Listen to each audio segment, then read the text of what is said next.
Este programa llega a ustedes por cortesía de Hotel Margarita Princess. Más cerca de todo, más cerca de ti.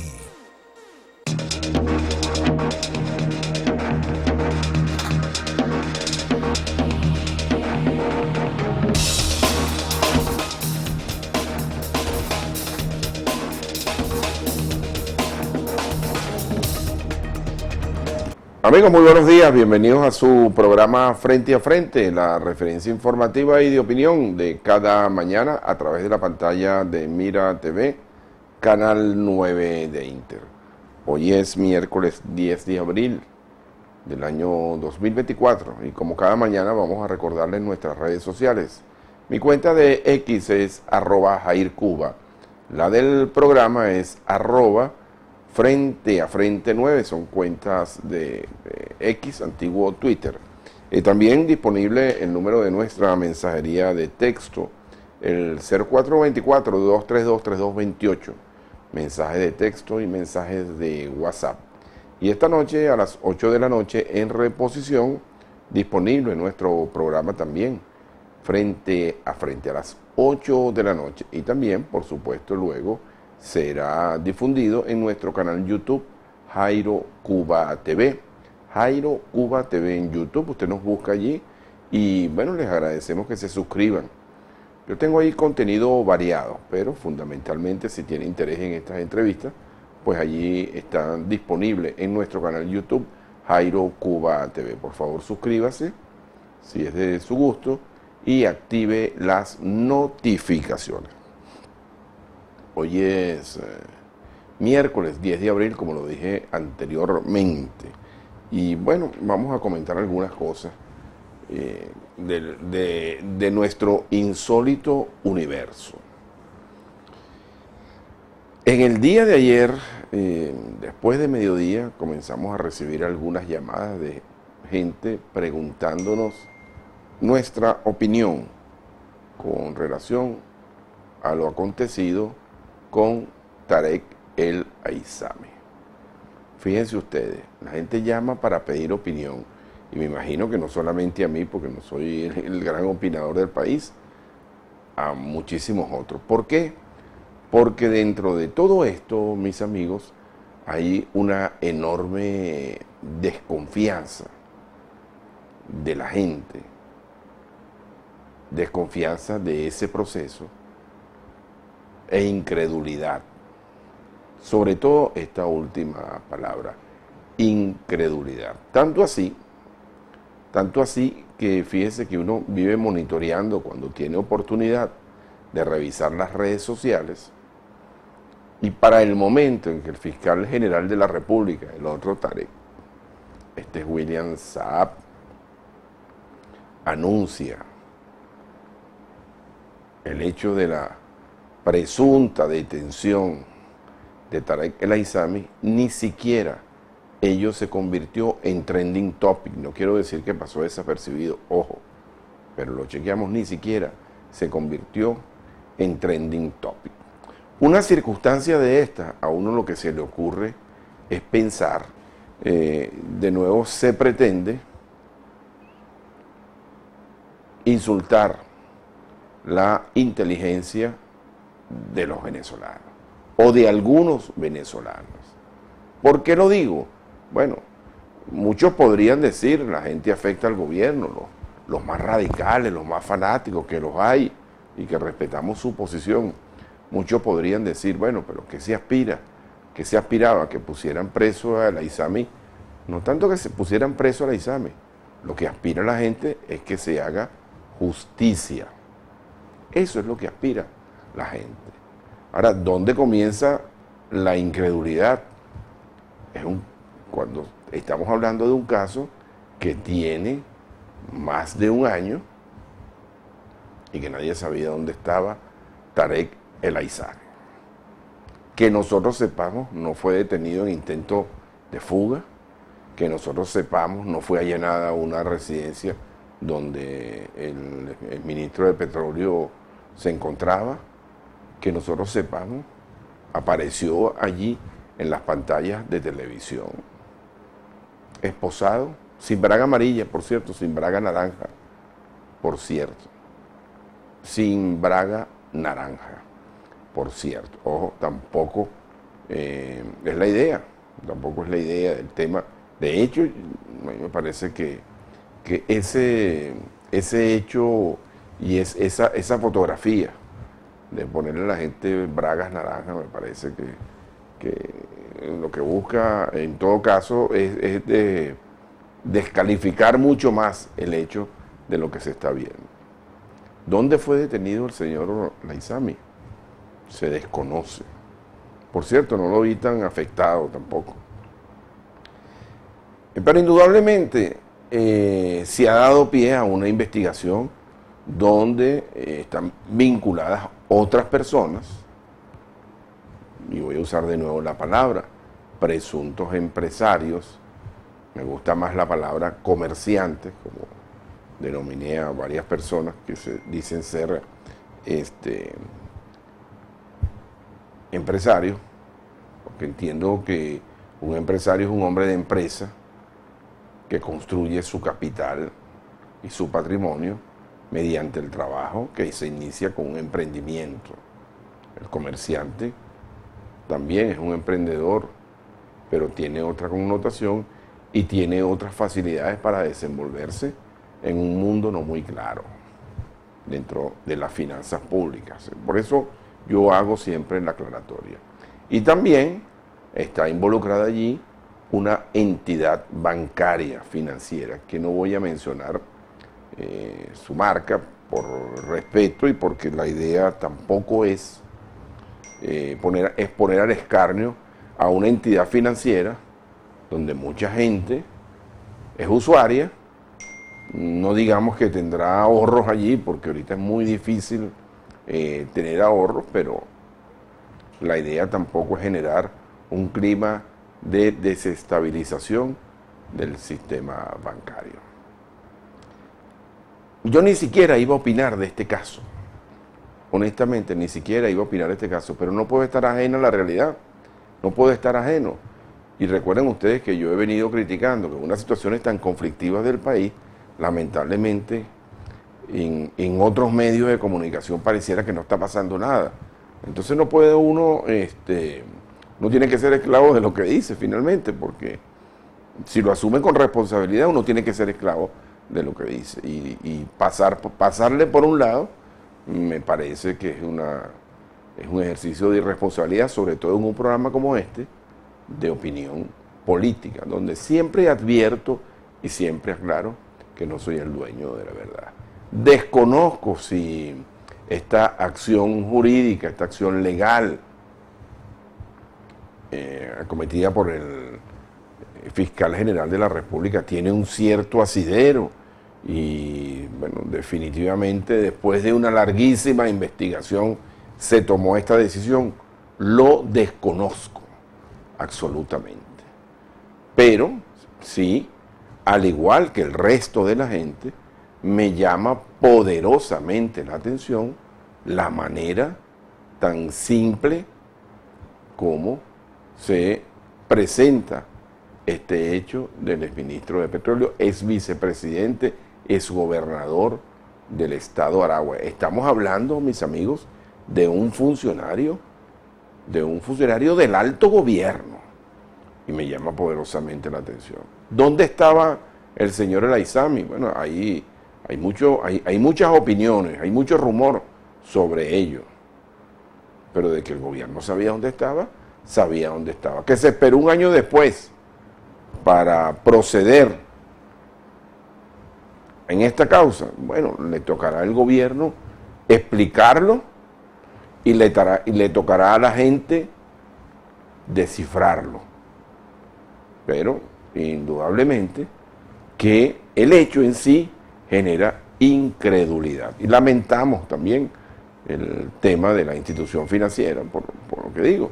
Todo este tipo de cosas lo que hace es alterar el escenario, sobre todo en un sector tan vulnerable como es la economía, en un país donde la economía es vulnerable. Bueno, amanecerá y veremos. Ya muchos dicen también que esto forma parte de lo que ya la gente está acostumbrada y ya la gente digiere perfectamente. Que se busca es desviar la atención en otros temas. Bueno, por otro lado, debo comentar, ayer estuvo el presidente de Colombia en el Palacio de Miraflores visitando a su par, Nicolás Maduro. Una agenda común de nuestro principal socio comercial más cercano, por decirlo de alguna manera. Afortunadamente, y digo afortunadamente, porque yo que pasé en estos días por la frontera colombiana y que el año pasado tuve la oportunidad de estar también en la frontera colombo-venezolana, sabemos lo que sufre la gente allí cuando las relaciones entre Venezuela y Colombia están tensas, en comercio binacional allí.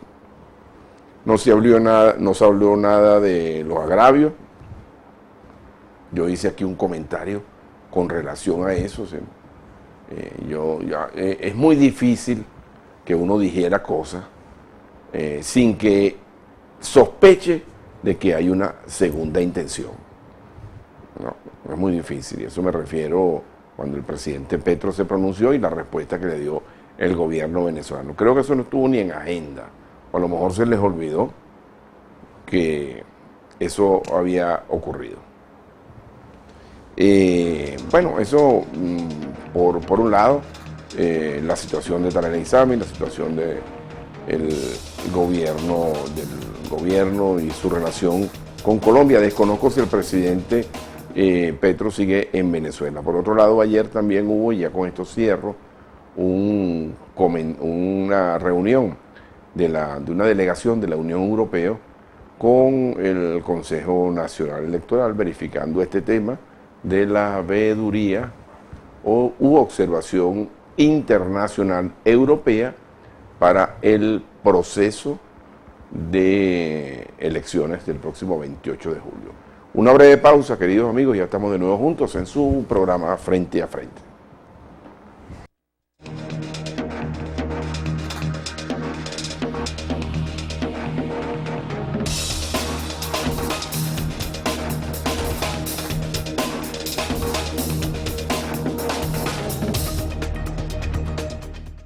Ya estamos de regreso, queridos amigos, en su programa Frente a Frente, la referencia informativa y de opinión de cada día a través de la pantalla de Mira TV, Canal 9 de Inter.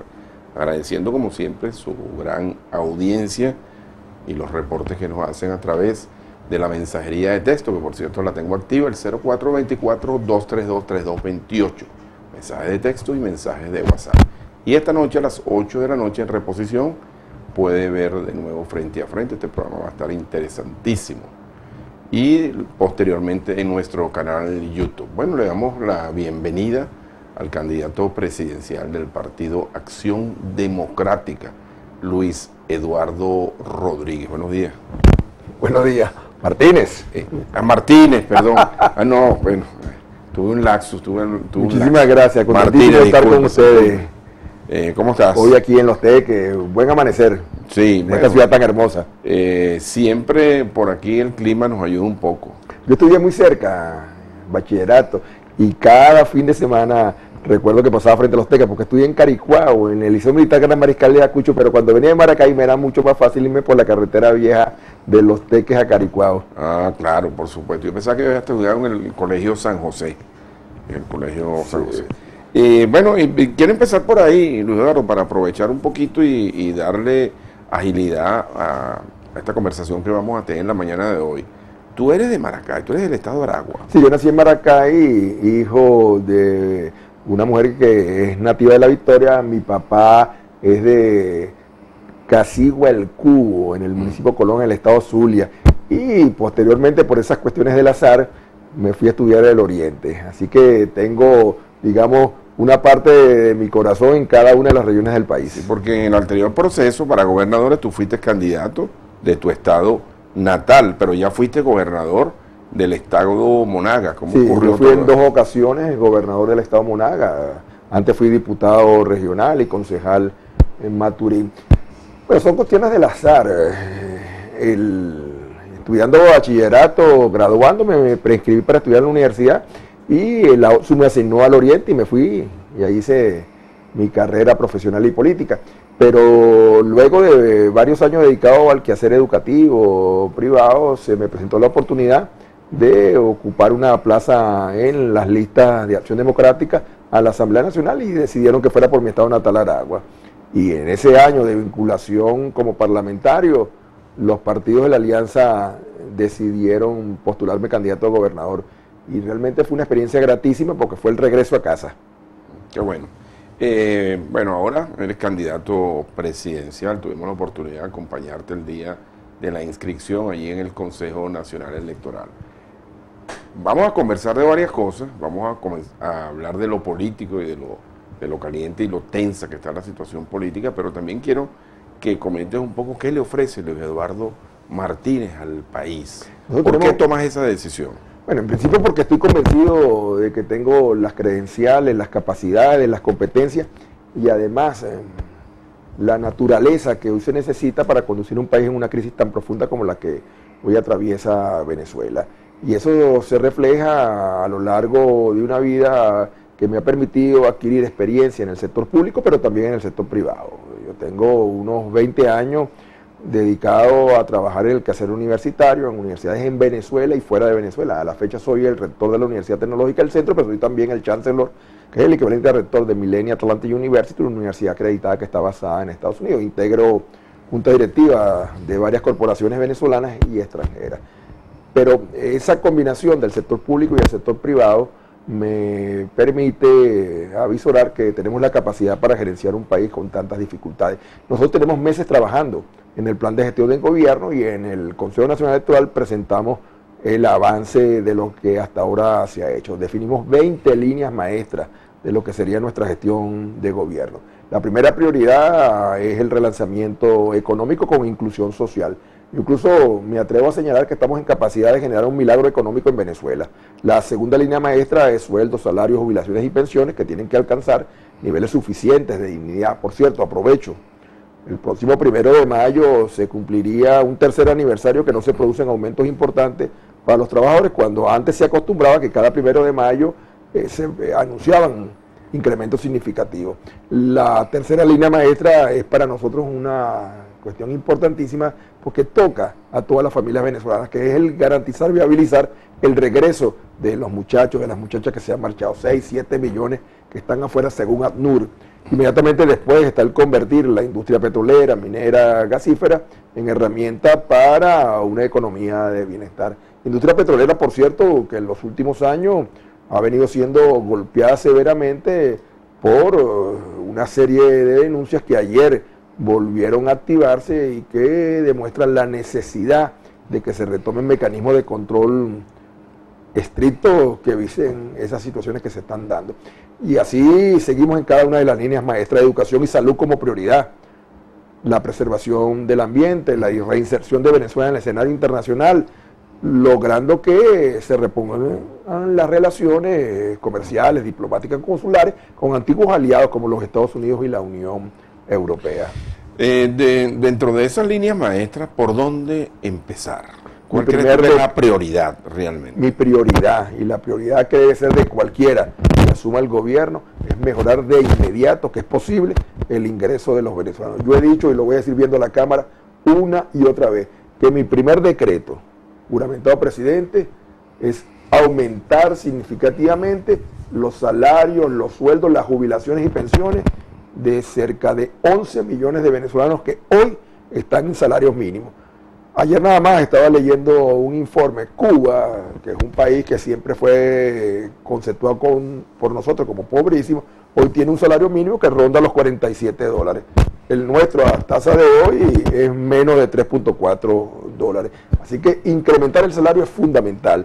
Va a incrementar la capacidad de compra de los venezolanos, va a hacer así que entonces las empresas puedan aumentar su capacidad de venta y se crea una especie de círculo virtuoso que va a reactivar la economía venezolana. Indudablemente que el Estado es el principal patrono del país, ¿no? Sí, son 4.5 millones de jubilados y pensionados, que en la práctica es el Estado el que los aparagua, y son 5.5 millones de empleados públicos, de los cuales, por cierto, cerca de 4 millones son funcionarios que están en distintas misiones que hay que garantizar que cumplan una función positiva en función del país. Sí, no es que esperen el beneficio en su casa, como está ocurriendo en estos momentos. Hay que activarlo, hay que ponerlo, tienen que sentirse útiles. Hay que naturalmente buena parte de ellos darle todo el apoyo, puedan convertirse, tienen que convertirse en emprendedores, desarrollar sus propias iniciativas. Es que aquí es indispensable activar la fuerza productiva del país y el venezolano es un hombre de una mujer trabajadora que se esfuerza, que se sacrifica y estamos seguros que va a contribuir a reactivar la economía. Amigos, estamos conversando con Luis Eduardo Martínez, candidato presidencial del Partido Acción Democrática. Ya lo ha dicho, su primera acción es mejorar la capacidad adquisitiva de los venezolanos. Ahora, ¿cómo lograrlo con una economía tan vulnerable y tan deteriorada como la que tenemos? En la primera etapa es necesario que se produzca una liberación de los muchos recursos que están en este momento retenidos en el exterior. Hay cerca de 21.000 millones de dólares. Anoche nada más revisar los estados financieros de la Junta Administradora ad hoc del Banco Central de Venezuela y veía en el balance del cierre del mes de marzo que hay 2.392 millones de dólares depositados en bancos extranjeros, retenidos en bancos extranjeros. Esos 2.322 millones de dólares, por ejemplo, que están allí desde hace ya varios años, pueden permitir ese incremento para exactamente 4 meses. Entonces, en la medida que yo inyecto dinero en la economía, entonces eso provoca todo un movimiento importante que va a dinamizar los procesos. Mientras aprovecho los recursos que hoy están retenidos en el extranjero, se va produciendo también una liberación de las restricciones que pesan sobre Venezuela. La actividad petrolera, la actividad financiera se reactivará y entonces se dinamizará por completo la actividad productiva. Los americanos tienen una experiencia que yo he estudiado mucho. Yo tuve la suerte de hacer un MBA y un MSPN en los Estados Unidos y me dediqué a estudiar fenómenos de recuperación de las economías. Uno de ellos es la experiencia del nuevo ideal, el nuevo sueño de cuando Franklin Delano Roosevelt llegó a la presidencia de los Estados Unidos y entendió que la vía era la reactivación de la demanda, aumentar la capacidad de compra. Anoche estuve con un grupo de banqueros en una reunión privada y hablamos largamente de un elemento que puede de inmediato reactivar la economía, que es la reactivación del crédito. Me decían ellos que el encaje legal que actualmente impera en Venezuela, que es el más alto del mundo, bueno, otra vez Nicaragua, estoy poniendo países que son los panas del actual gobierno. Fíjate que primero te mencioné que son Cuba. afectos al gobierno. Nicaragua tiene un encaje legal de apenas el 12%, mientras en Venezuela el encaje legal que hay impide que haya financiamiento. Uno de los banqueros, de los más importantes banqueros de Venezuela, anoche me dijo, bueno, yo voy a decir como aquella famosa novela colombiana, sin crédito no hay paraíso. Entonces, la reactivación del crédito puede significar también un ingreso en el circulante nacional importante para mover la economía. Cuando tú tienes que optar definitivamente por sacudir los cimientos del consumo, el venezolano no solamente tendrá mayor capacidad de compra, sino que esa capacidad de compra se reflejará inmediatamente en una reactivación del aparato productivo. Yo soy rector, te lo acabo de decir, de una universidad que tiene cita en Valencia. Yo cada vez que voy a la zona industrial de Valencia me da dolor, o sea, las industrias cerradas, la factoría cerrada, cuando antes eso... Y eso era una zona ejemplar. Por favor, nosotros, por ejemplo, General Motors, Ford, para mencionar 2 grandes compañías nada más que estaban allí. Firestone. Entonces es necesario reactivar la economía por la vía del incremento de la capacidad de compra del venezolano. Reitero, hay 21.000 millones de dólares retenidos en el extranjero, hay además una inmensa capacidad de producción, en este caso petrolera. Yo he visto los planes de Chevron, que están en capacidad de pasar de 220.000 barriles diarios a 880.000 barriles diarios, una vez que se levanten las restricciones que las sanciones imponen. Todo eso va a producir, insisto, oigan, y creo que es la primera vez que lo digo en público, cada vez me convenzo más que somos capaces de conducir a Venezuela a un milagro económico. Bien, fíjate, algo que la gente indudablemente le inquieta y le llama la atención. Dentro de los estudios que has hecho, Luis Eduardo, con tu equipo de trabajo, con tu equipo de políticas públicas, ¿en cuánto podría ser un salario competitivo. Tenemos que apegarnos a lo que establece la Constitución. Conmigo está Negal Morales, que tiene una experiencia importante en la gestión parlamentaria. Ahí está la Constitución. La Constitución establece, palabras más, palabras menos, el Estado debe garantizar un salario mínimo vital suficiente, estoy citando casi de memoria, que haga posible una existencia digna por parte de la familia venezolana. Y el referente tiene que ser el valor de la cesta básica. Así que ese valor de la cesta básica que CENDE y otras instancias analíticas de Venezuela establecen mes a mes, tiene que ser el referente. Nosotros hicimos una propuesta, lamentablemente el gobierno la engavetó, de una ley de salarios, sueldos, pensiones y jubilaciones dignas, y posteriormente hicimos una segunda propuesta que es una ley de emergencia salarial. En las dos propuestas tomamos como referencia para el establecimiento del salario el costo de la cesta básica, y además tiene que ser indexado en una primera etapa, porque nada hago con aumentar el salario y entonces se produce una disparada de los precios que hace que los aumentos se los trague la inflación en poco tiempo. Bien, amigos, estamos conversando con Luis Eduardo Martínez. Él es el candidato presidencial del Partido Acción Democrática, de Bandera Roja y del Movimiento Republicano. Y de Unión Nacional Electoral. Y de Unión y Nacional suman más, el pilón crecerá en pocos días. De días. eso vamos a hablar. Ahora vamos a entrar en las aguas profundas que le gusta a la gente. Una breve pausa y ya volvemos.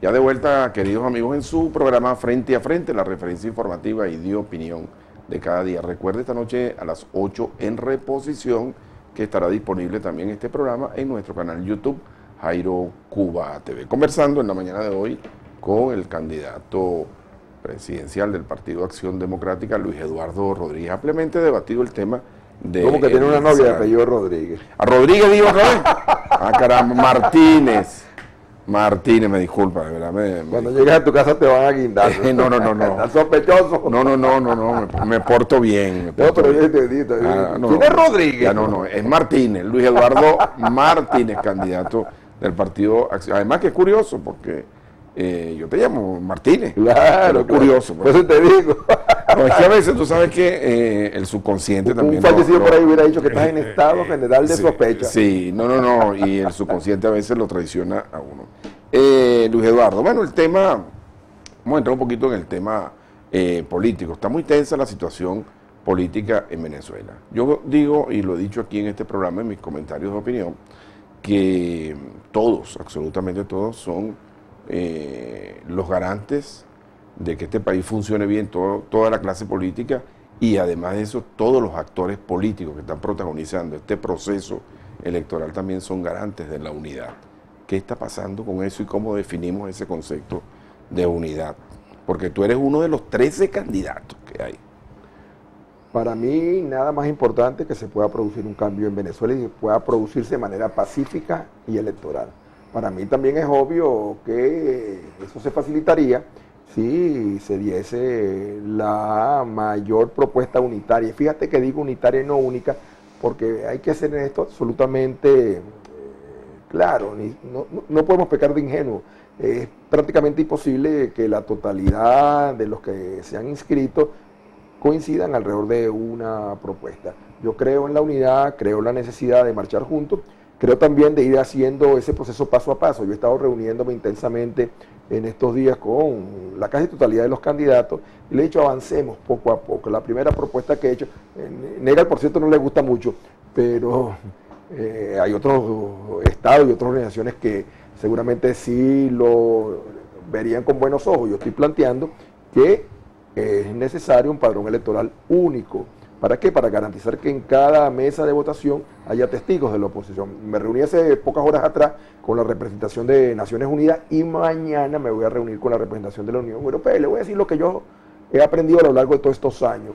Las elecciones se deciden en la mesa de votación. Si tú tienes un testigo, es muy difícil que los resultados no sean los que se corresponden con el electorado. Entonces, lo primero es un padrón electoral único. Lo segundo es que tenemos que definir una serie de temas en las cuales la posición sea común sueldos, salarios, jubilaciones, pensiones, el retorno de los muchachos. Una agenda común. Una agenda común, de tal manera que eso sirva como plataforma para un nuevo gobierno que tiene que ser necesariamente de amplitud nacional y de unidad nacional.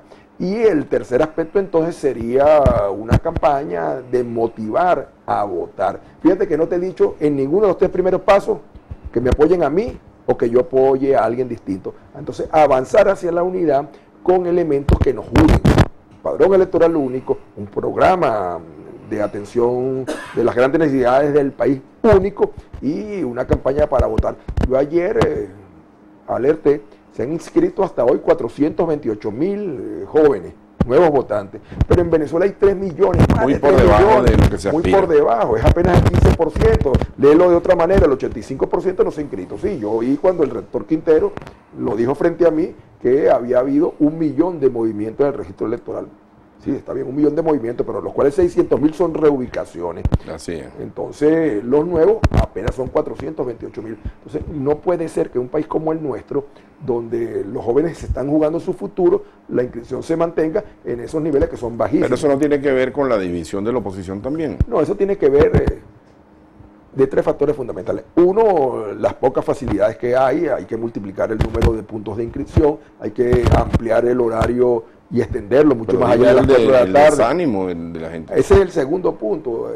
Más que el desánimo, es también, yo lo invertiría la falta de motivación. Yo me reuní con unos 100 muchachos en la Universidad Central de Venezuela. Pasé 2 horas escuchándolos. Bueno, es una tragedia lo que ellos te plantean, no sirve el comedor, los profesores no vienen a clase. Bueno, acabo de ver, tú sabes, un bebecito lindo aquí, y oye, ¿qué haces que aquí no hay clase? ¿No tienes clase? No, hoy no. Y entonces me aclararon, no, lo que pasa es que aquí están dando clases 2 o 3 días a la semana, pero igual pasas en la universidad y a veces peor. Bueno, lo cierto es que después de oír 2 horas de quejas, reclamos y una situación tristísima, se me ocurrió preguntarles, ¿cuántos de los que están aquí están inscritos en el registro electoral? Ninguno. Bueno, ¿y por qué? Bueno, porque eso es muy difícil, porque eso es muy lejos. Bueno, ¿cómo va a ser lejos? Si a una cuadra de aquí, de donde estamos, está una sede del CNE que están inscribiendo. Bueno, pero ¿qué vamos a hacer con inscribirnos?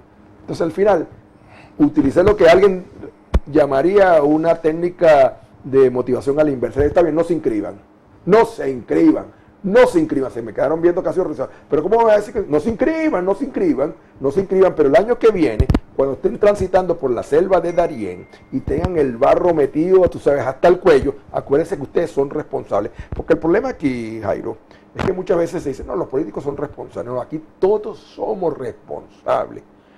Aquí todos tenemos la oportunidad de cambiar a Venezuela el 28 de julio. Sí, yo invito a votar, yo llamo a votar, yo invito a que se inscriba. Pero si esa joven que está conmigo no se inscribe, ¿de quién es la responsabilidad en definitiva? Mía. Y los partidos políticos no tienen ahí una cuota de responsabilidad importante. Sí, pero los partidos políticos somos seres humanos, hombres y mujeres. Entonces vuelvo a decirte, cada venezolano que no se inscribe y no vote, está votando por Nicolás Maduro, está votando porque esta situación se prolongue. El año 2021, la abstención fue de 57.3%. Más de la mitad de los venezolanos se quedaron en sus casas. Yo he ido a barrios donde cuando veo el resultado de las elecciones en el centro de votación más cercano, Maduro sacó allí en las elecciones nacionales porcentajes altísimos y el gobernador electo sacó 70, 80%. Entonces, bueno, pero tú votaste. Ah, no, ese día no voté. Entonces no te quejes. Entonces aquí llegó el momento en que también cada quien tiene que asumir su responsabilidad. Yo asumo la mía, por eso estoy aquí a esta hora de la mañana, porque estoy invitando a inscribirse, porque estoy invitando a votar y porque creo que es posible un cambio pacífico y electoralmente.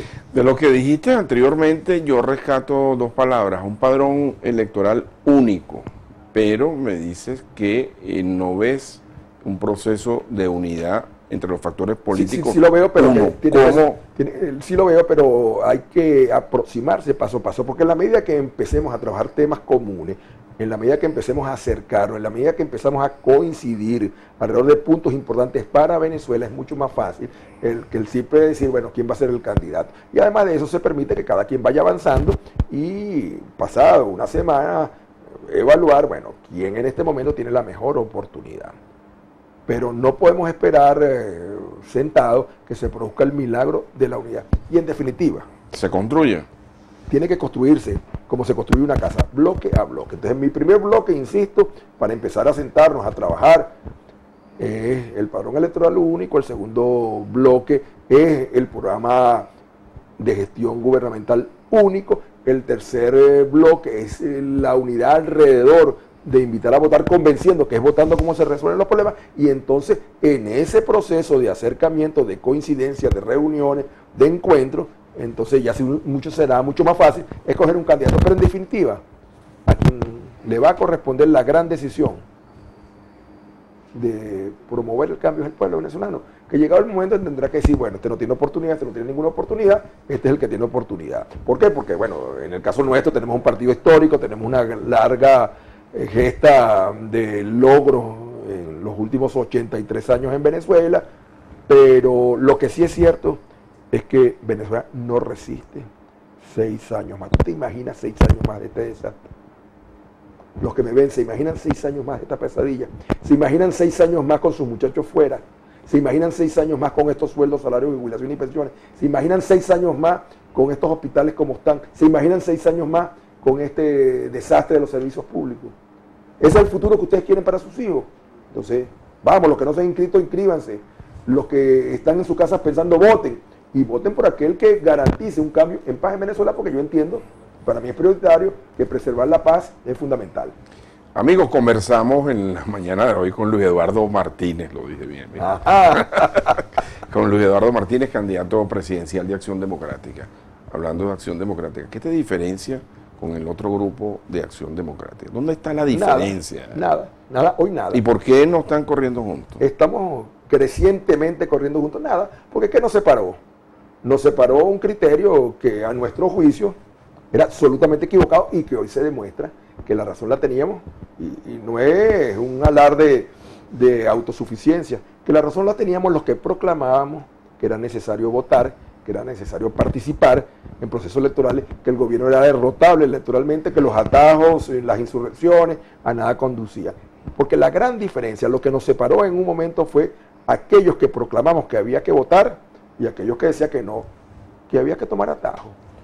Yo sí, no sé si me da tiempo, pero si me permite, dos rápidas anécdotas personales. Yo escribo hace muchos años una columna que publican, medio centenar de portales, periódicos, y en esa columna yo he defendido toda la vida, porque yo crecí en un partido que nació defendiendo el voto, que había que votar. Bueno, un buen día se aparecieron 3 líderes nacionales de Acción Democrática en mi casa, queremos hablar contigo, venimos a plantearte que de ahora en adelante tu columna tenemos que revisarla nosotros por orden del secretario general para autorizarte la idea. Bueno, ustedes son unos locos, yo soy el rector de una universidad, soy un profesional, yo me respeto a mí mismo. Bueno, pero es que tú vives promoviendo el voto y eso es el partido. Bueno, está bien. Al día siguiente me llegó allí un WhatsApp, porque ahora hacen así, usted ha sido excluido de este grupo, que era el grupo de los dirigentes del partido. Bueno, ¿qué pasó aquí? Estás autoexcluido porque estás promoviendo el voto. Está bien. Pero yo sigo defendiendo el voto. Espérate, pero la segunda anécdota es peor todavía, vergonzoso incluso. Y que me desmientan. Mi esposa fue diputada y candidata a la Asamblea Nacional del 2015 electa, fue candidata a gobernadora, ganó sus elecciones primarias, logró llevar la votación de Acción Democrática de 4.000 votos, 40.000 votos en un estado tan difícil como el Delta. Bueno, pero entonces, en tiempo de la pandemia, las sesiones de la Asamblea Nacional eran muchas por Zoom, y las reuniones de la fracción parlamentaria por Zoom.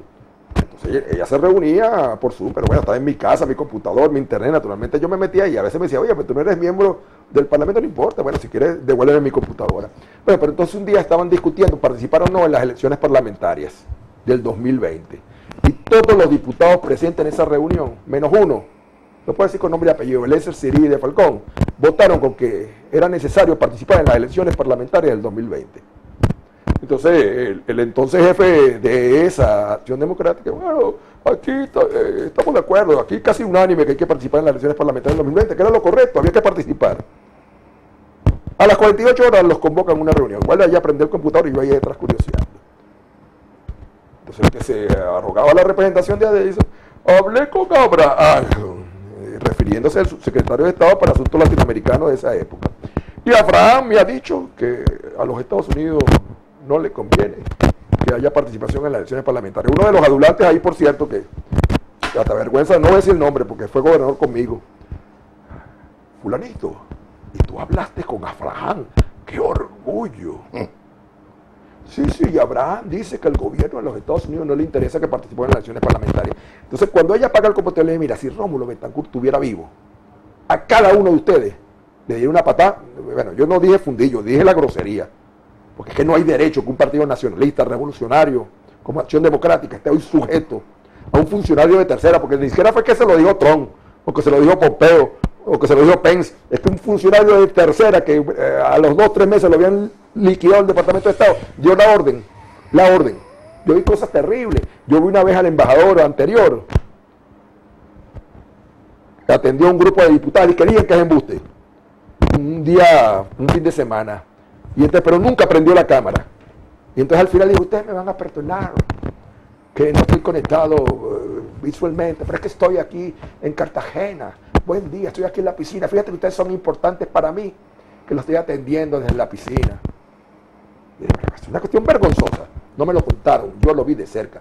Entonces aquí, te repito, lo que nos separó ya no existe. Porque ahora todo el mundo cree en elecciones. Es chocante decir, nosotros se lo dijimos que había que ir a elecciones.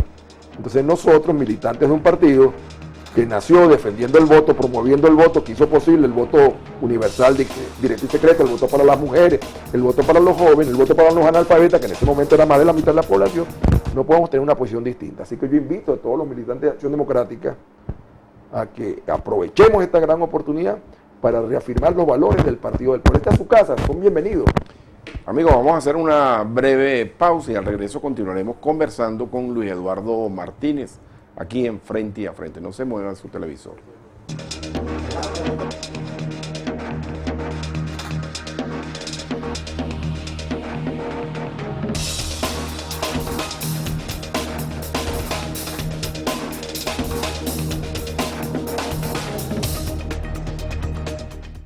Estamos de regreso, queridos amigos, en su programa Frente a Frente. No sé si me estoy oyendo bien porque se me movió la balita. Vamos a ver si lo logro acomodar. La transmisión en vivo es así. Tengo mensajes de texto por aquí que quiero compartir con ustedes. Buenos días, el invitado puede tener un excelente plan o proyecto, pero como candidato presidencial tiene seguro un fuera de carrera, dice, en términos hípicos. ¿Te gusta la hípica? Sí, me gusta la hípica, pero lo primero que tengo que decirle a quien hace ese comentario es que yo estoy en el aparato de partida. No ha arrancado todavía la campaña. No solamente eso, porque algunos me dicen, bueno, pero fulanito, sutanita, es mejor que tú, está bien, pero no está en el aparato de partida. En estos días me llamó un amigo y me dice, oye, tuve una fuerte discusión, porque estábamos un grupo, un amigo que es compañero mío de trabajo en la universidad en Estados Unidos, en Miami. Yo tuve una discusión aquí con un grupo en el edificio, porque todos me estaban diciendo que fulanita tenía más chance de ti que tú. Y yo le dije, bueno, yo no sé, pero yo creo que el amigo mío tiene más chance porque él está en la carrera y yo no he visto a nadie que gane una carrera si no está compitiendo. Así que vamos a ver, somos 12 que estamos inscritos. Buenos días, Jairo. Los ADECOS, sobre todo los ADECOS de Bequipuro, quisiéramos ver reunidos nuevamente a Henry Ramos con Bernabé Gutiérrez. ¿Eso es posible? Yo quisiera ver a todos los ADECOS de base, a todos los militantes de Acción Democrática. Negar Morales, con Gustavo Ruiz, por ejemplo. Locales, a todos. Este no es un partido que puede estar sujeto a ningún tipo de separaciones, por razones, repito, que ya no existen. Nuestro llamado es que todos, absolutamente todos, se incorporen. En estos días me decía alguien, bueno, es que yo soy ADECO. Bueno, entonces, ¿qué vamos a discutir? Vota blanco, abajo y a la izquierda. Ahí está la tarjeta. Teníamos 30 años sin candidato presidencial. ¿Cómo es posible que un partido como el nuestro, que otra vez nació defendiendo el voto, promoviendo el voto, tuviese 30 años sin tener un candidato presidencial? Básicamente por esos llamados a la abstención, a la no participación. Eso es gravísimo. ¿Para qué estamos en esto? Tú eres diputado también de la Asamblea Nacional. En este caso de la ley antifascista, ¿cuál ha sido la posición de la fracción? Nosotros en la primera discusión señalamos públicamente a través del vocero, el diputado que intervino, que teníamos serias, es el término que se utilizó, observaciones con el proyecto de ley.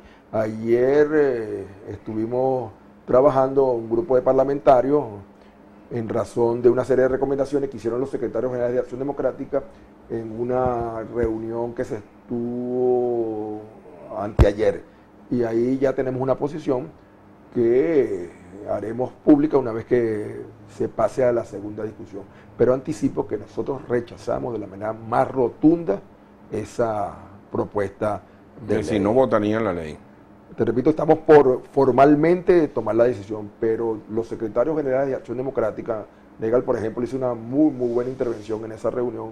Durante muchas horas estuvimos deliberando, expresaron, creo que Negal fue uno de los que señaló allí que estaba en absoluto desacuerdo con la ley, y luego ayer los diputados que asistimos, digamos la junta directiva de la fracción, coincidimos en que esa tiene que ser la posición. Ahora viene un segundo paso, porque tenemos que cumplir con las rutinas parlamentarias, que es reunir la fracción. Mire, nosotros creemos que esa ley no debemos votar, lo cual no significa, por cierto, que la mayoría parlamentaria, que gracias a los abstencionistas es abrumadoramente en contraria a nosotros, no vaya a decidir aprobarla. Porque es otra cuestión que tengo que yo recordar, porque a la gente se le olvida. Nosotros somos 20 diputados, los opositores, contra 250. Claro, pero es importante la opinión que fijen también. Claro, no, la vamos a fijar, pero te anticipo, los secretarios generales de Acción Democrática reunidos con el secretario general nacional y con un grupo parlamentario recomendaron no aprobar la ley.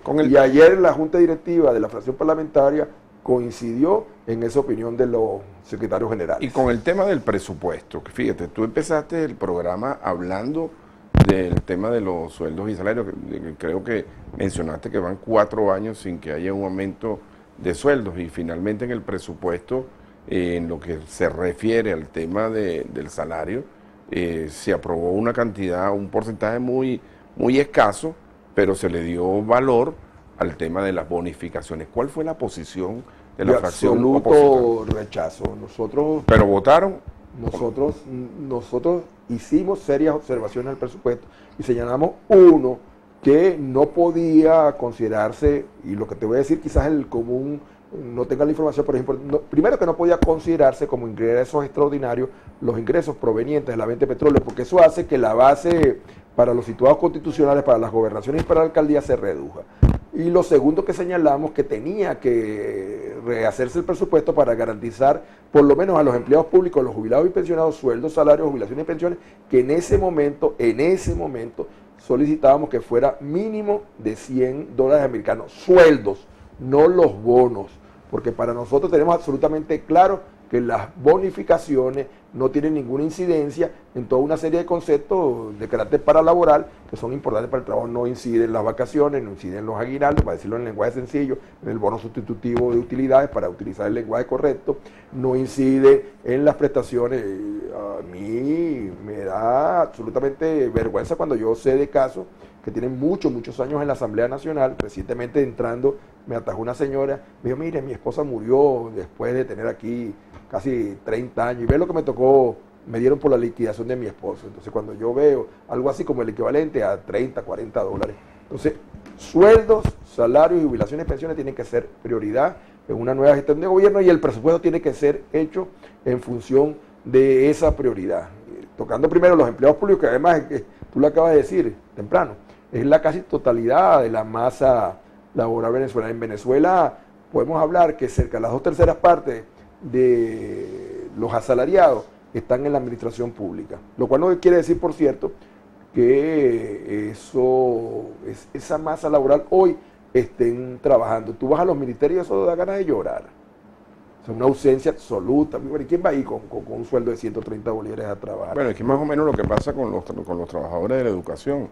Bueno, es que son un millón, hay 1 millón entre docentes, activos, jubilados y trabajadores. Administrativos. Sí. Saca la cuenta, a veces no le alcanza, no digo ni para el pasaje, es que la otra vez me saca la cuenta una maestra, es que lo que yo me gano no me alcanza para en el cafetín de la escuela tomarme una malta y comerme una empanada. Bien, con tu permiso, Luis, tengo aquí un mensaje. Muy buenos días, soy vecina de Montaña Alta, quería hacer de su conocimiento sobre el ambulatorio que se encuentra en esta comunidad. Da tristeza las condiciones en que se encuentra esta institución de salud, que no hay ni siquiera una inyectadora, ni algodón, ni alcohol, y esto está totalmente abandonado. Feliz y bendecido. Eso que acaba de decir la vecina, le podemos poner cualquier nombre. Podemos decir de Los Teques, de Maracay, de Los Guaritos, de Teresén, de cualquier población. Lo que acaba de decir ella es una situación recurrente en el sistema de salud. Ayer me decía un vecino en una visita que hacíamos que bueno, yo ni me acordaba que eso existía. Es que ni mercurio cromo hay. Ni mercurio cromo. Dígale al señor Luis Eduardo Martínez que se una a María Corina y así se anota a ganador. Tenemos que unirnos todos los venezolanos. Todos los venezolanos tenemos que unirnos y vamos a unirnos, tengan la seguridad. ¿Qué opinión te merece el tema de la plataforma unitaria? Fíjate, te voy a hacer la pregunta por lo siguiente. Tú perfectamente me podrías responder, bueno, ellos que arreglen su problema. Pero es que también del lado de la Alianza Democrática, que en un momento se llamó, también no hubo una candidatura que los represente a todos. En el caso está Carri, estás tú, entiendo que está, bueno, no, Benjamín no participa en eso.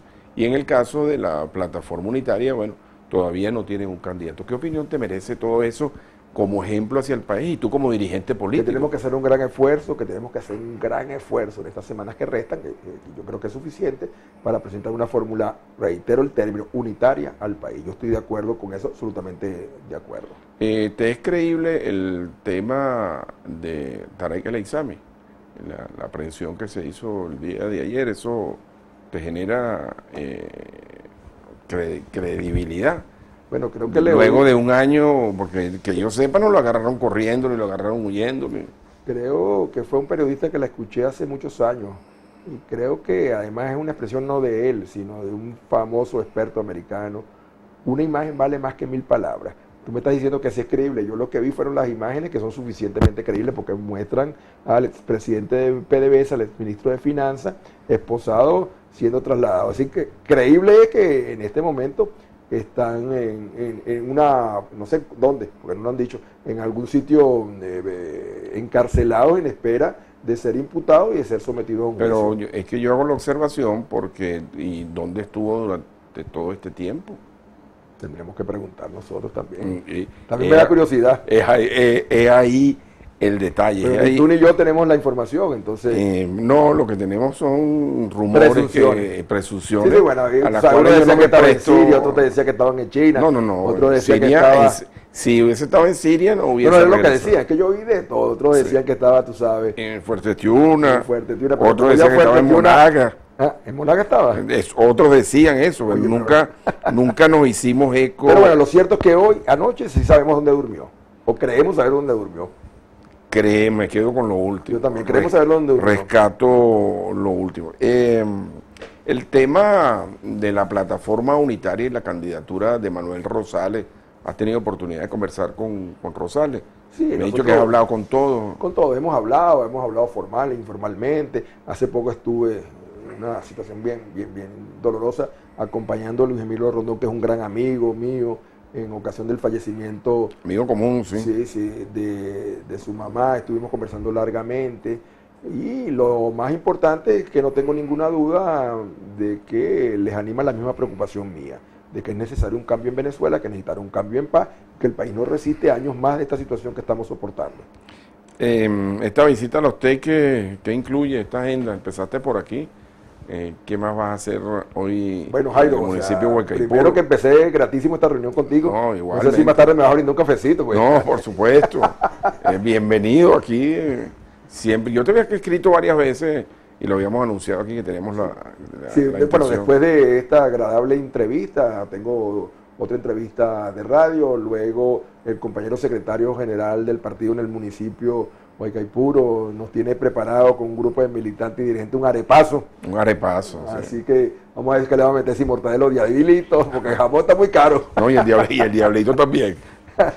Y después tenemos unas entrevistas. Estamos en una etapa que combina mucha actividad de medios con también tocar a nuestra dirigencia. ¿Por qué? Porque la campaña electoral como tal formalmente no empieza sino hasta el 3 de julio. Y no queremos tener problemas con el Consejo Nacional Electoral que nos vayan a multar por adelantar la campaña electoral. De todas maneras, muy poco tiempo, de todas maneras, para un cargo tan importante. No, mira, yo te voy a decir una cosa. Aquí todos los venezolanos... Bueno, primero, los expertos dicen que normalmente un elector toma su decisión de por quién votar unos 10 a 12 meses antes. Y en el caso de Venezuela te voy a decir 3 verdades que nadie me va a refutar. La primera verdad es que la gran mayoría de los venezolanos quiere salir de Maduro. La segunda gran verdad es que la gran mayoría de los venezolanos quieren un cambio y un cambio pacífico. Y la tercera gran verdad, que quizás la más importante en este momento, que a diferencia de procesos anteriores, la gran mayoría quiere votar. El encuestador preferido del gobierno, a quien yo aprecio mucho, por cierto, pues trabaja conmigo en la universidad hace muchos años, que no le estoy haciendo propaganda, Oscar Schemen de Interlace, en su último estudio mostró que el 75% de los venezolanos hoy tiene la intención firme de votar. Entonces, esas tres verdades están allí. ¿Es derrotable Maduro con esa diversidad de candidatos? Porque Aún si tú empiezas a sumar porcentaje de lo que uno estima que puede sacar cualquier candidato, hay una gran dispersión. ¿Es derrotable, Luis Eduardo? Sí, ¿tú sabes quién lo va a derrotar? Sencillamente se está concurriendo en No, una tú sabes que- una no. comparsa para legitimar Yo 6 estoy años más. compitiendo, participando para ganar las elecciones, para derrotar a Nicolás Maduro, pero más importante aún, para conducir a Venezuela hacia un destino diferente. ¿Tú sabes quién va a derrotar a Maduro? El voto castigo. Y la economía del voto. ¿Y hacia dónde va a ir ese voto? Bueno, estamos a 4 meses. Yo hace muchos años que me conozco este trabajo bien. Yo conocí a Irene Sáez y me invitó a cenar, lo cual todavía lo recuerdo con cariño. En enero del 98, en Margarita. Irene Sáez, un banquero que en ese momento era el banquero más rico de la época, no lo nombro, creo que ahorita ando huyendo, y José Antonio Gil Yepes. Éramos los cuatro ahí en Margarita. Y me recuerdo que me dijeron, tanto el banquero como José Antonio, Irene Sáez tiene 68% en las encuestas. No puede perder. Tú, que eres el presidente de la Asociación de Gobernadores de Venezuela, en ese momento ocupaba esa posición, tienes que respaldar. No, yo soy ADECO. No, pero es que no tienes vida. Irene va a barrer las elecciones. ¿Qué pasó? Irene sacó después 120.000 votos. Y en esa misma época, me acuerdo que vi a Hugo Chávez Frías en la Plaza Bolívar de Maturín con un liqui ahí, verdecito que él tenía, solito poniendo una corona. Y alguien me dijo, ay, Chávez, 1%, ¿qué chance puede tener? Chávez ganó las elecciones. ¿Con qué te digo esto? Las elecciones no son hoy. Las elecciones son dentro de 3 meses, 3 semanas.